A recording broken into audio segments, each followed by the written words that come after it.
Buenos días, soy el doctor José Miguel Hinojosa Amaya, profesor del Servicio de Endocrinología del Hospital Universitario José Eleuterio González.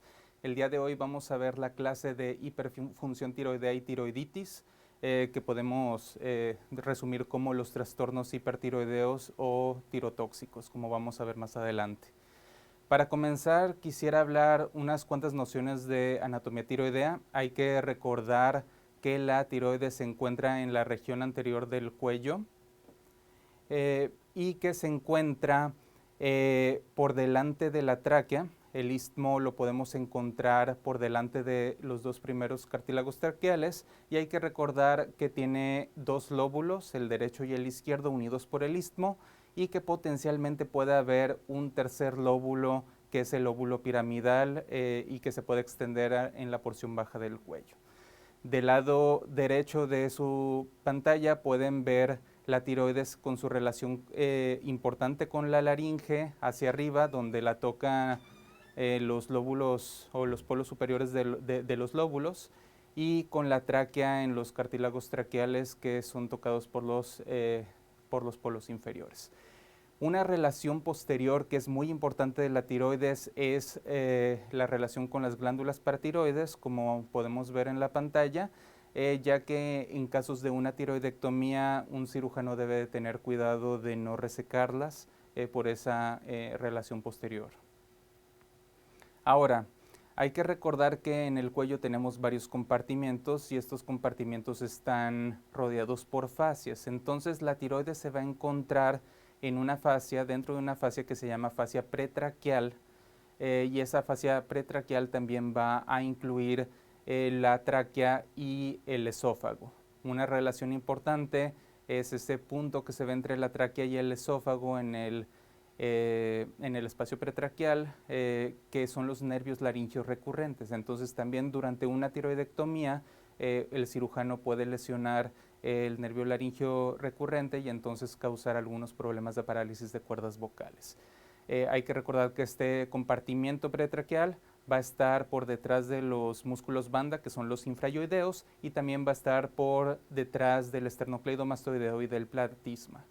También la relación importante que va a tener la tiroides es hacia atrás y hacia afuera con el compartimento vascular, donde van a pasar pues prácticamente la arteria carótida interna, la vena yugular, y pues también va a pasar el nervio vago. Y esas son relaciones anatómicas de importancia. Ahora, ¿cómo vamos a clasificar los trastornos de la tiroides? Pues bueno, tenemos varias clasificaciones, algunas simples, algunas un poquito más complejas. La más antigua es la clasificación morfológica, en la cual se determina si la persona tiene crecimiento de la tiroides, o sea, bocio, con respecto al volumen de la misma glándula tiroides. Entonces, se estima que la glándula tiroides puede llegar a tener un peso entre 15 y 20 gramos, y entonces, dependiendo de cuántas veces está aumentada de tamaño la glándula tiroides, pues potencialmente podemos decir que tiene bocio el paciente, o bien podemos decir simplemente que está crecida tantas veces por encima de lo normal. Este crecimiento puede ser simétrico o asimétrico, puede ser regular si los bordes son lisos, o irregular si son irregulares o granulares, y también puede ser nodular o no nodular, dependiendo de si palpamos algún nódulo o no. Si clasificamos la glándula tiroides, o bueno, los trastornos tiroideos por la función, pues podemos llegar a clasificarlos en aquellos trastornos donde hay una hiperfunción de la glándula, que eso sería el hipertiroidismo o tirotoxicosis, que bueno, vamos a ver la diferencia entre hipertiroidismo y tirotoxicosis más adelante para que no se confundan, pero hiperfunción o hipertiroidismo, o hipofunción e hipotiroidismo. Como quiera, hay algunos trastornos en los cuales la función de la tiroides, al menos clínicamente, el paciente parece estar normal, eutiroideo, pero hay algunos hallazgos que nos dicen que potencialmente el paciente está hipotiroideo, dependiendo de los estudios clínicos. Por ejemplo, aquel paciente que está enfermo, en terapia intensiva, grave, pues entonces en esos casos pueden moverse las hormonas tiroideas, el paciente verdaderamente está eutiroideo, pero hay ciertos trastornos muy característicos que se presentan. Ahora, por evolución clínica también podemos clasificar este tipo de trastornos, entonces podemos llamarlos transitorios si es un padecimiento que simplemente va a estar cierto tiempo y después va a desaparecer, intermitente si va a ser un padecimiento que potencialmente va a estar regresando de cuando en cuando y entonces vamos a tener episodios en los que el paciente está enfermo o episodios en los cuales está sano, y persistente si lo tiene todo el tiempo el paciente.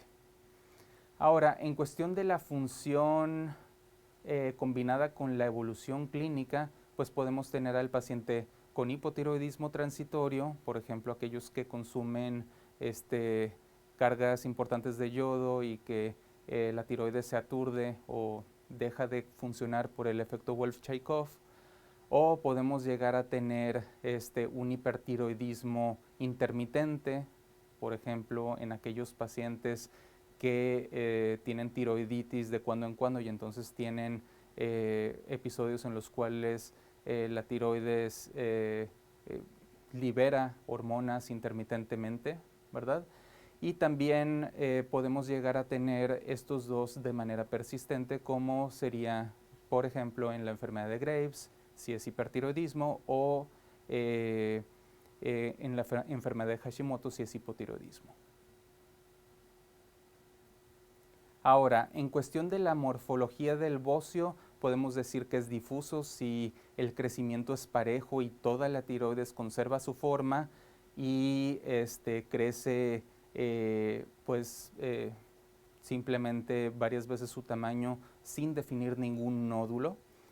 O puede ser un bocio uninodular si solamente se encuentra un solo nódulo, o multinodular si encontramos más de un nódulo. Bien, eso a modo de introducción, y ahora vamos a hablar un poco de los trastornos hipertiroideos como tal, o bueno, trastornos en los cuales encontremos que las hormonas tiroideas están elevadas. Ahora, las características de estos trastornos es que hay un aumento en la concentración de las hormonas tiroideas circulantes y también hay un aumento en su acción en los tejidos periféricos. Y esta es la condición, porque hay ocasiones en las que la concentración de las hormonas tiroideas está aumentada, pero porque los tejidos son resistentes a la hormona y entonces realmente no hay aumento de acción en los tejidos y entonces no se puede decir que eso sea un trastorno hipertiroideo. Entonces deben de cumplir estos dos criterios para poder decir que tenemos este tipo de trastorno hipertiroideo. Y para esto tenemos que revisar dos definiciones importantes. Estas definiciones son tirotoxicosis e hipertiroidismo. Ustedes las van a ver mezcladas en distintos libros. Muchas veces no queda claro a qué se refiere la persona con tirotoxicosis y que con hipertiroidismo, pero aquí lo vamos a aclarar. Tirotoxicosis es cuando aumenta el nivel de las hormonas tiroideas.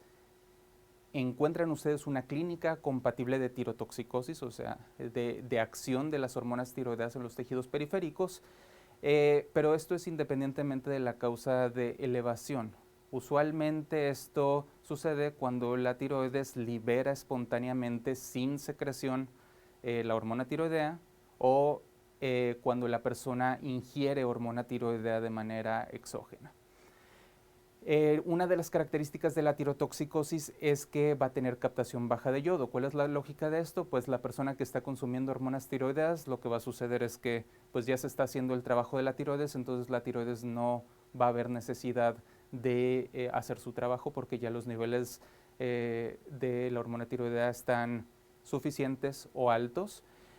O por ejemplo en las tiroiditis, pues simplemente los niveles de hormona tiroidea aumentan por una liberación espontánea y entonces pues no hay un estímulo para la secreción de hormona tiroidea por parte de la tiroides, como vamos a ver más adelante.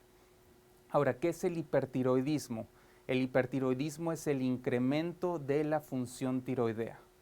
Entonces voy a repetir, Incremento de la función tiroidea, eso quiere decir que si toda la tiroides está funcionando de más, o si un foco de la tiroides, digamos un nódulo, está trabajando de más o está produciendo de más, funcionando de más, entonces eso es hipertiroidismo. ¿Por qué? Porque la tiroides está funcionando de más. ¿Esto va a causar tirotoxicosis? Sí, porque va a haber un incremento de hormonas tiroideas, pero separémoslo porque aquí hay hiperfunción de la glándula tiroides como tal. Entonces, pues hay un aumento en la función de la glándula para sintetizar hormona tiroidea y para eso necesitas sustrato. Entonces, en general, todos los hipertiroidismos o casi todos los hipertiroidismos van a tener una captación alta de yodo, ¿sí? Mientras que las tirotoxicosis simples, como es algo que no tiene que ver con un aumento de la función de la glándula tiroides, pues no va a haber esa avidez por el sustrato y la captación de yodo va a ser baja.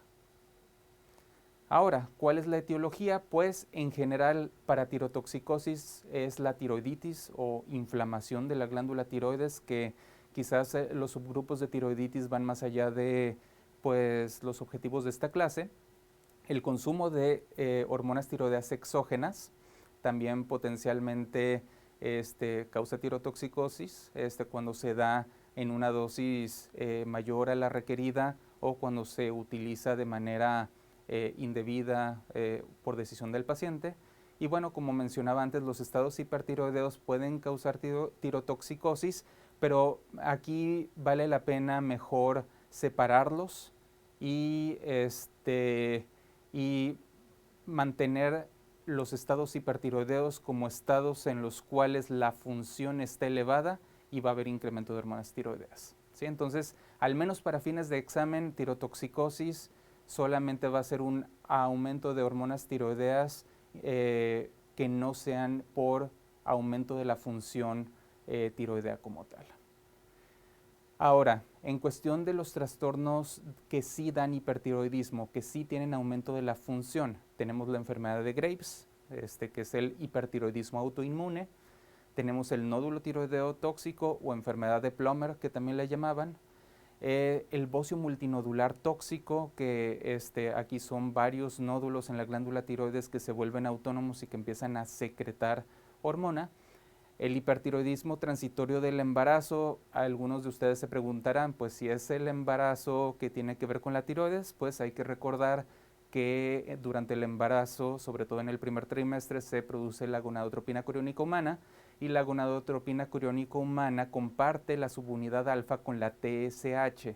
Entonces, a concentraciones grandes, como en aquellas mujeres que hacen hiperemesis gravídica, pues esta gonadotropina coriónica humana puede suplir la función de la TSH, estimular de más a la tiroides y la tiroides va a funcionar más.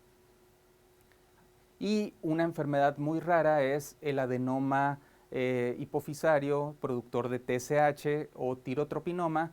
Estos tumores secretan mucha TSH, estimulan la tiroides y entonces la tiroides va a funcionar más.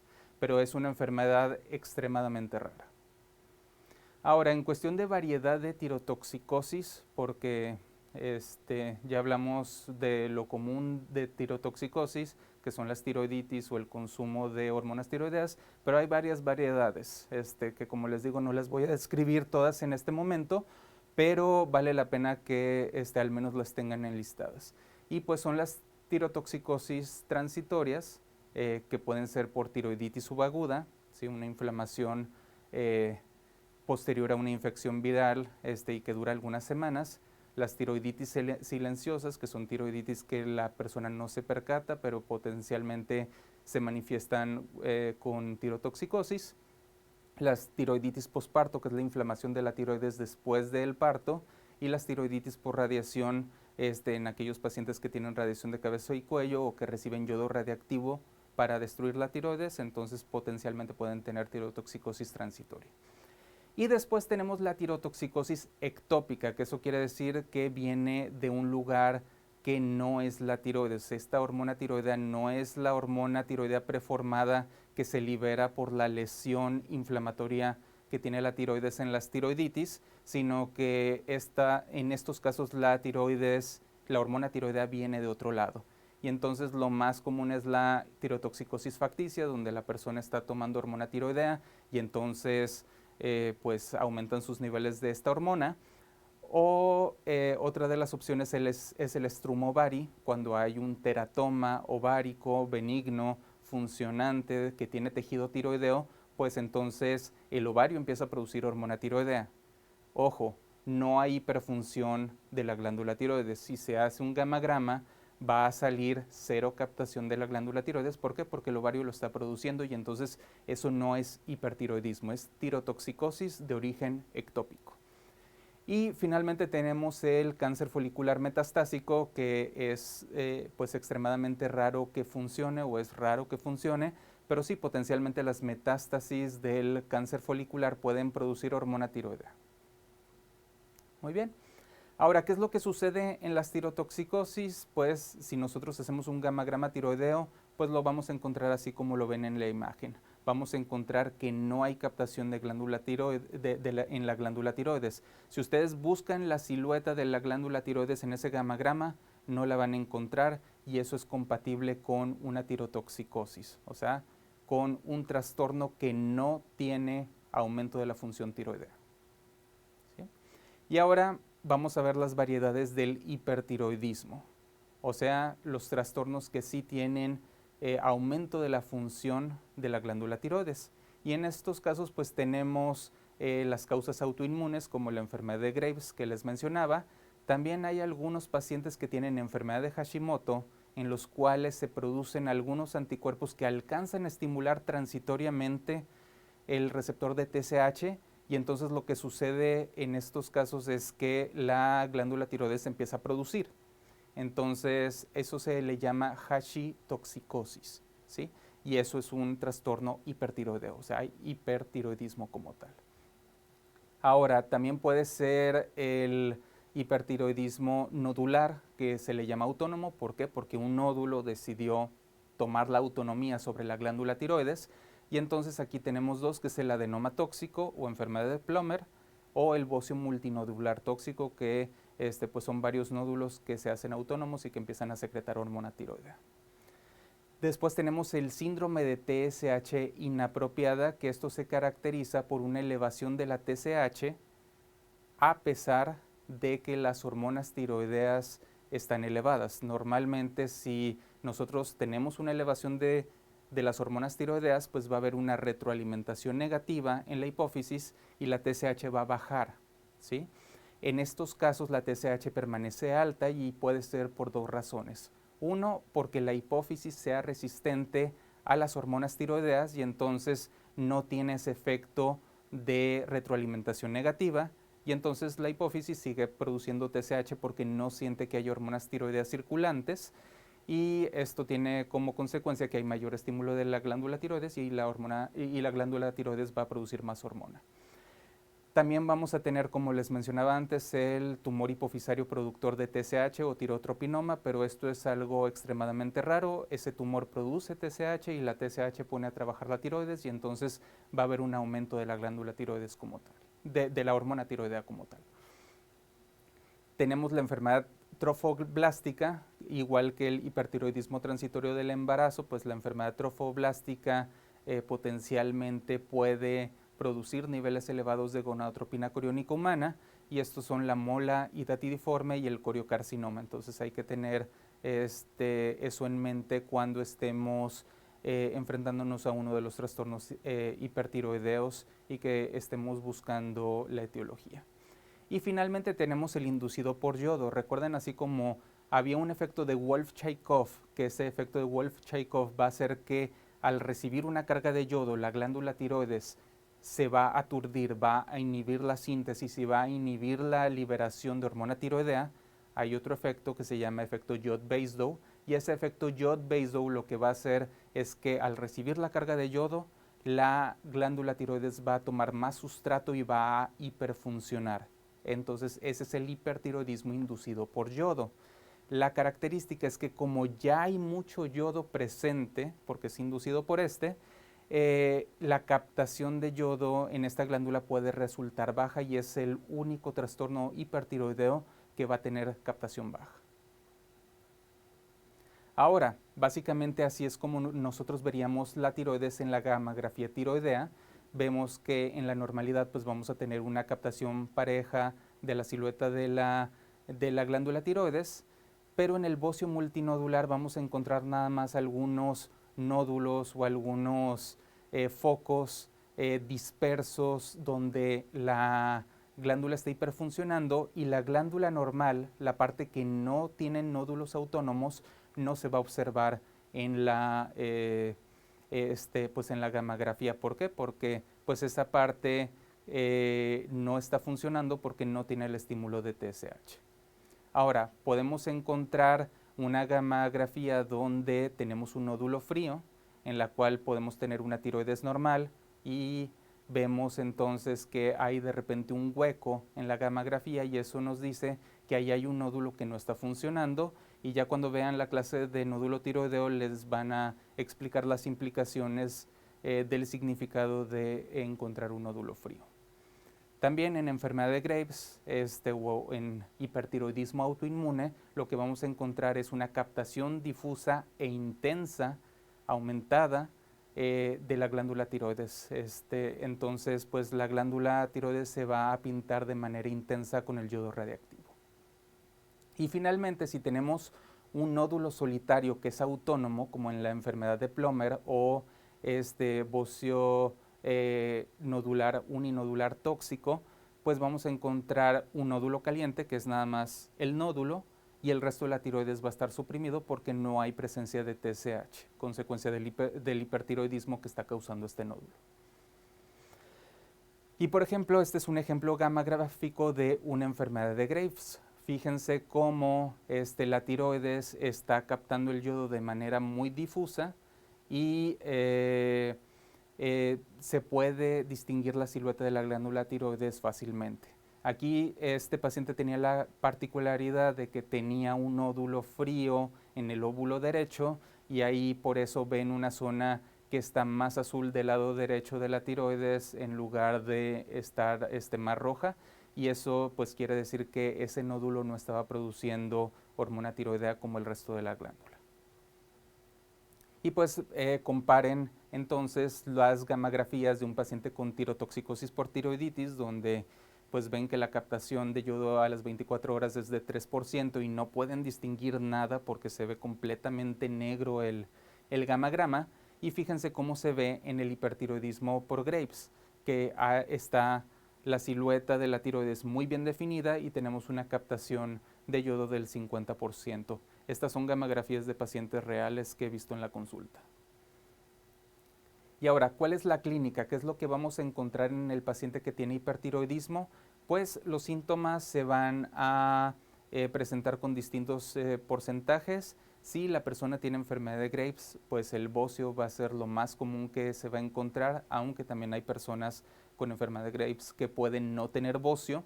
Esto se va a encontrar en el 87% y en orden decreciente vamos a encontrar la habilidad emocional, nerviosismo, palpitaciones por ese estado hiperdinámico que tienen los pacientes, taquicardia, disnea, piel caliente y húmeda, esto es como efecto de hiperadrenérgico, y esto va a causar hiperhidrosis también. Intolerancia al calor, recuerden que las hormonas tiroideas regulan la termogénesis o aumentan la termogénesis, entonces los pacientes van a estar gastando energía y van a estar produciendo calor, temblor por el efecto hiperadrenérgico, fatiga y debilidad, porque finalmente están en un estado hiperdinámico y entonces eso va a estar gastando mucha energía de parte del paciente. Caída del cabello por el recambio tan rápido en las proteínas, pérdida de peso por el gasto de energía, aumento de apetito tratando de compensar, exoftalmos, esto va a ocurrir exclusivamente en la enfermedad de Graves, vamos a encontrar oftalmopatía de Graves. Puede haber disinergia oculopalpebral, eso quiere decir que si nosotros movemos los ojos, los párpados no van a seguirlos como normalmente lo harían. Si yo miro hacia abajo, mi párpado baja junto con el iris de mis ojos, pero en los pacientes con enfermedad de Graves normalmente se retrasa ese movimiento del párpado. También la disinergia, bueno, esa era la disinergia oculopalpebral. Puede haber fibrilación auricular por la misma taquicardia, entonces en pacientes que tengan predisposición pueden desarrollar fibrilación auricular, y finalmente en pacientes pediátricos puede acelerar el crecimiento transitoriamente, pero potencialmente también puede hacer que las epífisis se cierren temprano y que la talla final sea baja. Entonces esta es una imagen clásica de una paciente con enfermedad de Graves. Ustedes pueden ver la oftalmopatía, que ahorita vamos a ver algunos ejemplos un poquito más pues ilustrativos o más cercanos, pero fíjense cómo parece que el globo ocular está más afuera de las órbitas. Fíjense cómo el párpado está retraído hacia atrás y hacia arriba, de tal manera que ustedes pueden observar fácilmente el borde superior del iris, que normalmente en cualquier persona que ustedes ven, pues van a ver que está cubierto parcialmente por el párpado. Entonces eso no es lo que ocurre en este tipo de pacientes. Puede haber retracción palpebral. Y ahora fíjense el bocio importante que tiene la paciente, que es un bocio difuso, bilateral, ¿verdad? Pueden distinguir a simple vista el crecimiento de la tiroides y la silueta de la tiroides. Este es un ejemplo más moderno. Este es de un artículo del New England Journal of Medicine. Fíjense cómo la paciente tiene un bocio también, un bocio difuso. Fíjense cómo tiene la orbitopatía tiroidea. Los ojos parece que están saliéndose, los párpados están inflamados. Fíjense cómo el borde superior del párpado, perdón, del iris no está cubierto por el párpado, y también cómo no están bien alineados los ojos, que eso nos dice que muy seguramente hay una infiltración en alguno de los músculos oculomotores por estos mismos linfocitos que responden a los anticuerpos que se producen en la enfermedad de Graves, y pues eso va a dar la oftalmopatía. Los pacientes pueden tener diplopia. Otras dos manifestaciones importantes son la dermopatía tiroidea, que también se le llama mixedema pretibial, y que mixedema pretibial no lo debemos de confundir con hipotiroidismo, porque a veces hipotiroidismo y mixedema se utilizan como sinónimos. Simplemente estas lesiones de la piel que ahora se llaman dermopatía tiroidea, en algún momento los llamaban mixedema pretibial, ¿sí? Y entonces esas son las características. Y también otra de las manifestaciones de la dermopatía tiroidea es la acropaquia, que son los dedos en palillo de tambor que pueden observar en esta imagen. Y todo esto puede llegar a aparecer en un paciente con enfermedad de Graves. Aquí vemos otro ejemplo de oftalmopatía. Vean cómo el párpado está retraído hacia arriba, y fíjense cómo pueden ver toda la circunferencia del iris sin que sea interrumpida por el párpado. También una de las características de la oftalmopatía es la inflamación en el punto lagrimal, que se llama carúncula, y del pliegue que está aledaño, que se llama plica. Entonces esos son signos de actividad de la oftalmopatía, o signos de que está activa la enfermedad oftálmica del paciente. Aquí tenemos un ejemplo un poquito más severo. Fíjense cómo el párpado está aún más retraído. Fíjense cómo hay algo ya de edema en el párpado superior y un poco en el párpado inferior. Y fíjense cómo el punto lagrimal, o cerca del punto lagrimal, está ese pliegue que normalmente es rosita, y cómo se ve un poco más rojo por la inflamación. Y entonces pues hay datos francos de oftalmopatía en esta paciente. Y aquí tenemos otro ejemplo.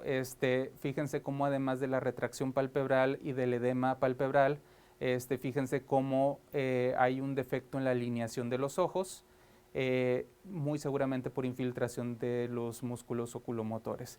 Y muy seguramente esta paciente se queja de diplopia, o muy seguramente ha de tener diplopia. Y finalmente, si a estos pacientes les hiciéramos una tomografía, pues veríamos como en la imagen del lado derecho, cómo los ojos sobrepasan el borde óseo de la órbita y cómo potencialmente los músculos oculomotores están gruesos, están inflamados, están infiltrados por células de defensa o células inflamatorias y que están causando esa proptosis. Si ven al paciente de lado, pues pueden ver como en esta paciente, como el globo ocular parece estar avanzado más allá del borde óseo y del párpado, y pueden también pues observar el bocio muy característico en la paciente con enfermedad de Graves. Y aquí hay otros dos ejemplos de dermopatía tiroidea. Fíjense cómo en su lado derecho puede ser muy sutil, como una simple inflamación o puntos inflamatorios en la región pretibial, o como en el lado izquierdo de su pantalla, más hacia mí, pues encontramos datos francos de un eritema pretibial que es parte de la, de la dermopatía tiroidea. Y bueno, esas son las características clínicas en general que ustedes pueden ver en un paciente con enfermedad de Graves o con hipertiroidismo.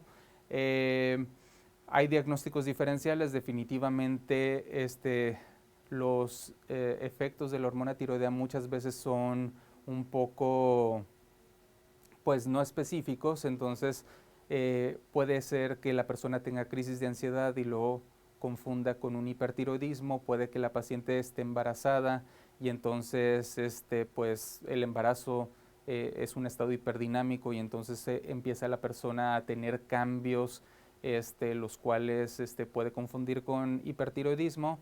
La diabetes mellitus descontrolada pues puede causar pérdida de peso y puede causar también un estado hiperdinámico. La enfermedad neoplásica, pues finalmente por el consumo de energía que tiene el cáncer, sobre todo cuando es avanzado, pues potencialmente puede llegar también a causar el síndrome de desgaste, la menopausia y otra causa más rara que puede llegar a dar un estado hiperdinámico es el feocromocitoma y se puede manifestar con temblor, con palpitaciones, con sudoración de la piel. Ahora, si ya tenemos el diagnóstico de una enfermedad de Graves, ¿cuál va a ser el tratamiento que le vamos a dar a los pacientes? La verdad es que aquí en el país tenemos pocas opciones, pero vamos a presentar qué otras opciones existen también. Entonces, si tenemos un paciente con hipertiroidismo, específicamente enfermedad de Graves, vamos a utilizar medicamentos antitiroideos. Y los medicamentos antitiroideos solamente se deben de dar en casos de hipertiroidismo, porque si no, no tiene caso usarlos. Ahorita voy a explicar por qué. Ahora, también los pacientes están con un estado hiperdinamico intenso, entonces este estado hiperdinamico podemos mejorarlo con beta bloqueadores y son particularmente útiles en pacientes que tienen taquicardia y que eso les causa ansiedad, pacientes que tienen fibrilación auricular porque les ayuda a mejorar la frecuencia, también pacientes que tienen hipocalemia secundaria a las hormonas tiroideas porque esa hipocalemia es consecuencia de el estado hiperadrenérgico que tienen los pacientes y entonces al disminuir el estado hiperadrenérgico pues mejoras al paciente. Y finalmente tenemos las terapias definitivas que van a ser el yodo radiactivo y la tiroidectomía subtotal. ¿Sí? Hay algunos casos especiales en los cuales se pueden llegar a utilizar otras terapias, por ejemplo, en la tormenta tiroidea se puede utilizar yodo orgánico o soluciones de Lugol o soluciones que tienen yodo potásico en concentraciones elevadas y esto ayuda a tener el efecto de Wolff-Chaikoff, o sea, bloquear la síntesis de hormonas tiroideas y la liberación de hormonas tiroideas para mejorar el hipertiroidismo que tiene un paciente con tormenta tiroidea. Y también podemos utilizarlo en pacientes que se van a operar, en pacientes hipertiroideos que se les va a hacer una tiroidectomía para bloquear la glándula tiroides y que no vayan a secretar mucha hormona durante la cirugía y que potencialmente puedan llegar a ser una tormenta tiroidea.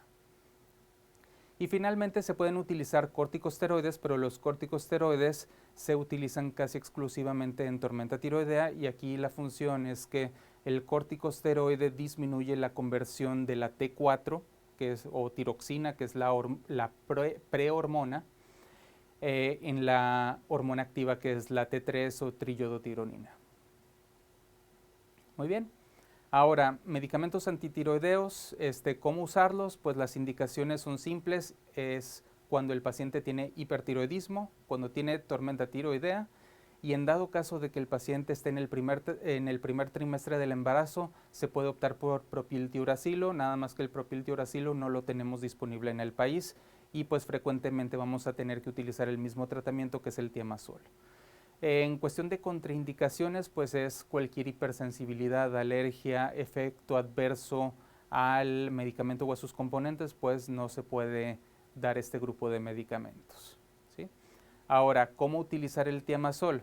Pues en primer lugar, la dosis la debemos de calcular en base a los niveles de T4 libre que tiene el paciente. Entonces, ustedes van a ver el límite superior de lo normal que debe de tener la tiroxina libre en el perfil tiroideo, y si está entre 1 y 1,5 veces arriba del límite superior de lo normal, pueden empezar con 5 o 10 miligramos diarios.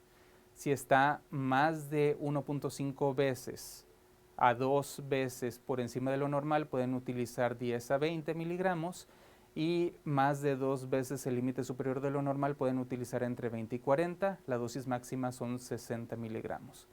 El efecto terapéutico ustedes lo van a poder ver entre 12 y 18 horas después de utilizar el medicamento, y pueden encontrar este medicamento con los nombres de Tapazol, Ganglioside, o también hay genéricos, y pueden encontrarlo en presentaciones de 5 miligramos o 10 miligramos como tal, ¿sí? Ahora, en cuestión del mecanismo de acción de estas drogas, pues lo que van a hacer es bloquear la organificación del yodo en la glándula tiroides, o sea, van a inhibir la peroxidasa tiroidea, y entonces no va a haber síntesis de hormonas tiroideas, y también va a inhibir la secreción de hormonas tiroideas, ¿sí? Un punto muy importante es que este medicamento no inactiva la T3 y T4 circulantes, y esto es importante en cuestión del diagnóstico diferencial de las tirotoxicosis. ¿Por qué? Porque si ustedes tienen un paciente que no tiene hipertiroidismo, que tiene tirotoxicosis, y ustedes le dan Thiamazol, pues como no inactiva la T3 y T4 circulantes, pues realmente el medicamento no va a hacer nada más que darle los efectos adversos al paciente. Muy bien. Su absorción es casi completa, se distribuye por todo el cuerpo, pero se concentra en la glándula tiroides, y se queda en la glándula tiroides un gran tiempo, de tal manera que permite que se dé en 1 o 2 dosis al día, a pesar de que su vida media en sangre sea de 4 a 6 horas, y bueno, su eliminación va a ser urinaria después de que se metaboliza en el hígado. Entre los efectos adversos, pues hay varios que están descritos. Los más importantes con los que quiero que se queden en mente es la agranulocitosis, que es relativamente raro que suceda, pero que es una de las complicaciones más importantes del uso del Thiamazol, y que hay que saber identificarla cuando sucede. Y la otra cuestión es que potencialmente son drogas que pueden dañar el hígado, entonces hay que estar al pendiente de que no vayan a hacer una falla hepática. Obviamente que si se da esta droga con una dosis mayor a la requerida del paciente, pues lo que va a suceder es que el paciente va a quedar hipotiroideo. Muy bien. Ahora, en cuestión del embarazo, y esto es importante para su conocimiento, el Thiamazol cruza la placenta, y sí están descritas teratogénesis cuando se utiliza en el primer trimestre del embarazo. Puede causar atresia esofágica, fístula traqueoesofágica, atresia coanal, aplasia cutis, dismorfias faciales, pero realmente no son muy frecuentes, y se conoce que si ustedes por no dar Thiamazol en el primer trimestre del embarazo dejan el hipertiroidismo a libre evolución, las consecuencias del hipertiroidismo no controlado pueden ser o resultar en desenlaces muy malos tanto para la madre como para el feto. Entonces hay ocasiones en las que si no hay otro medicamento disponible, pues necesitamos utilizar el Thiamazol a la dosis más baja posible durante el embarazo, en dado caso de que lo requiera la paciente. Idealmente no lo hagan ustedes, idealmente refiéranlo con un especialista como un endocrinólogo. Ahora, esto se pudiera subsanar con propiltiuracilo, el problema es que no lo tenemos disponible en el país. Sí está comprobado que es mejor o tiene mayor estudio de seguridad en el primer trimestre del embarazo. También lo prefieren en la tormenta tiroidea porque inhibe la conversión de T4 a T3, entonces la prohormona no se convierte a la hormona activa y eso mejora un poco la sintomatología de la tirotoxicosis, pero también este medicamento tiene mayor incidencia de falla hepática fulminante comparado con el Thiamazol, entonces tampoco es conveniente dejar este medicamento durante mucho tiempo y se debe de utilizar exclusivamente, cuando hay disponibilidad del medicamento, se debe de utilizar exclusivamente en el primer trimestre del embarazo o en el caso de tormenta tiroidea y nada más. Ahora, ya iniciaron el tratamiento, ¿cómo van a monitorear al paciente para ver que están alcanzando el objetivo del tratamiento? Pues bueno, antes que nada, antes de iniciar el tratamiento, yo recomiendo que tomen una biometría hemática para tener valores basales de los granulocitos o valores basales de las células blancas y de los neutrófilos, porque finalmente ese va a ser su comparador para cuando sospechen que el paciente está haciendo una agranulocitosis por el tratamiento. Si el paciente no tiene taquicardia, no tiene hipocalemia, puede que no sea necesario añadir un beta bloqueador, ¿sí? Y hay que tomar la T4 libre como parámetro para prescribir la dosis, como les mencionaba anteriormente. Y entonces ya inician el tratamiento y sigue la parte de monitorear. Durante el tratamiento, al principio hay que titular la dosis de los antitiroideos de acuerdo a la T4 libre. Si la TSH ha estado suprimida durante muchos meses o muchos años, puede tardar varios meses en subir. Entonces, inicialmente hay que tratar de normalizar la T4 libre, al menos hasta que la TSH ya suba a la normalidad o suba más de la normalidad, y ya después de eso se pueden basar en la TSH, ¿sí?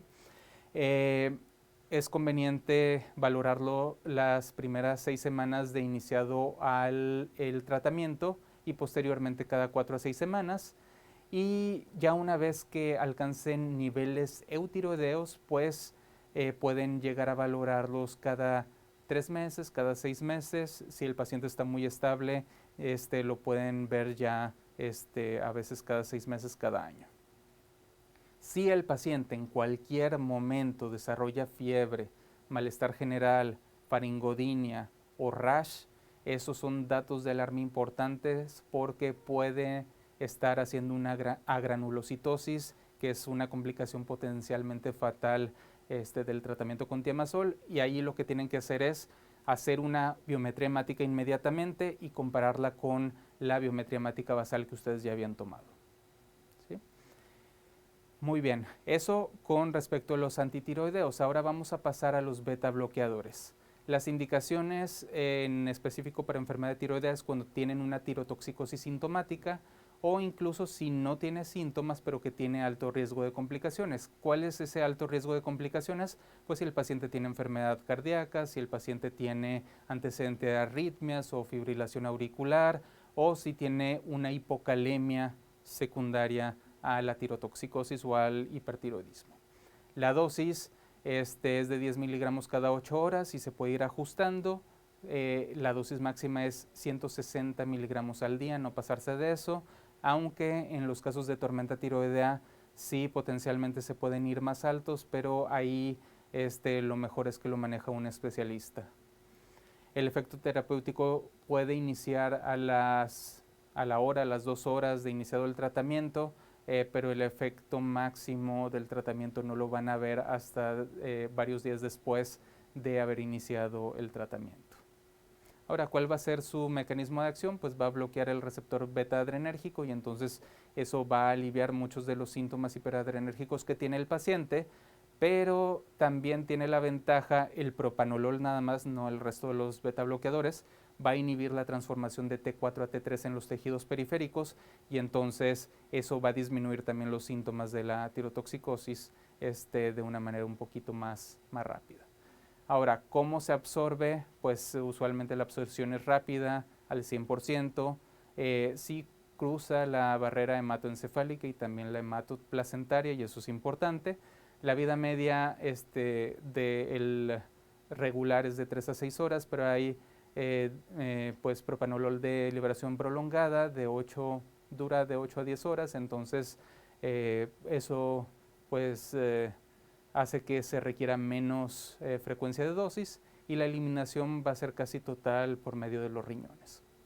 En cuestión de los efectos adversos, pues los más importantes son los relacionados al corazón, que haya bradicardia, que haya angina, potencialmente puede desencadenar una falla cardíaca, o mejor dicho, puede empeorar una falla cardíaca en aquel paciente que ya tiene falla cardíaca y puede meterlo en choque cardiogénico. Entonces hay que tener precaución con pacientes que tengan una falla cardíaca descompensada. Otro punto importante es que recuerden que este tipo de medicamentos puede llegar a causar broncoespasmo y edema pulmonar. Entonces, si tienen un paciente con asma, con bronquitis crónica, que tengan broncoespasmo, pues utilizar estos medicamentos puede desencadenarles una crisis y deben de tomarlo en cuenta. Y entonces, pues hay que tener precauciones con pacientes que hayan tenido anafilaxia, pacientes que tengan broncoespasmo, pacientes con diabetes, porque lo que puede llegar a suceder bloqueando el receptor beta es que puedan aumentar los niveles de glucosa y la diabetes se puede llegar a descontrolar. Puede haber alteraciones en la conducción cardíaca, o mejor dicho, si el paciente tiene este tipo de alteraciones, pues puede bloquearse con el medicamento. Si tiene insuficiencia cardíaca descompensada, puede entrar en choque cardiogénico. Hay que tener precaución con pacientes con cirrosis. Recuerden que manejan presiones bajas.